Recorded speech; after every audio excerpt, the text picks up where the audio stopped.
কি যে বলে শুরু করব, মুখ দিয়ে উচ্চারণ হচ্ছে না বা মন থেকে আসছে না। কোনো কিছু শখের যখন ভেঙে যায় না, আর সেটা বহুত বছর ধরে শখের জিনিস, বহুত পুরনো জিনিস, তখন মনটা এতটা খারাপ হয়ে যায়, কোনো কিছু বলার আর ভাষা থাকে না।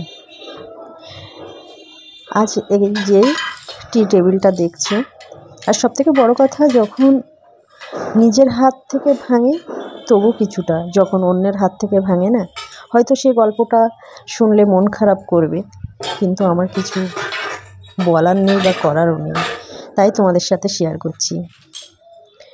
মানে সে আমার আপন, আমারই সন্তানের মতো, কিন্তু বাচ্চা এসে খেলতে গেছে, এসে ভেঙে ফেলেছে, কিন্তু কোনো কিছু বলার নেই। কি বলবো, সে তো বাচ্চা মানুষ, তাই না? কিন্তু তখনই মন খারাপ লাগে যখন তার গার্জেন এসে বলে, কত টাকা নিয়েছে? ঠিক আছে, আমি টাকা দিয়ে দেবো, তুমি করে বানিয়ে নাও বা করিয়ে নাও, আমি টাকা দিয়ে দিচ্ছি। তখন তোমরা বলো বন্ধুরা, কি বলবে তখন? সেই মুহূর্তে তুমি কি করবে বা কিছু বলার থাকবে তোমার? আমি শুধু একটাই কথা তখন আমি বলেছিলাম, যদি দিতেই হয় তাহলে আমার যে জিনিসটা ভেঙেছে সেটাই আমাকে দাও, আর না হলে টাকা বা অন্য জিনিস দিয়ে পূরণ করতে হবে না। কারণ এটা আমার খুব শখের, আমার নিজে বাড়িতে বানানো, আর নিজের চয়েসে কাজ বা ডিজাইন, কাঠ সব কিছু নিজে বানিয়েছিলাম। তো কি বলবো জানি না, খুব মানে যতটা জিনিসটা ভেঙে না কষ্ট পেয়েছি, তার থেকে তাদের কথায় তারা দাম দিতে এসেছে, এটাই বেশি কষ্ট লেগেছে আমার। কোনো ভাষা খুঁজে পাচ্ছিলাম না। তোমরা হলে তোমরা কি বলতে আমাকে কমেন্টে জানিও।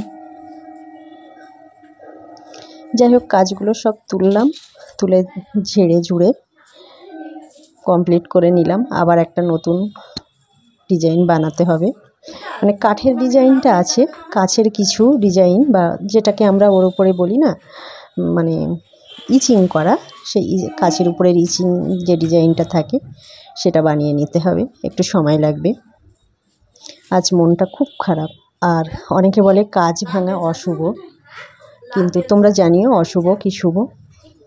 আমি এই সম্পর্কে আমার কোনো ধারণা নেই বা জানা নেই, কিন্তু ওই যে মুখের কথা অনেকে বলে অশুভ, তাই মনে মনে ভয় পাচ্ছি, জানি না এর পরবর্তীতে কী হতে পারে।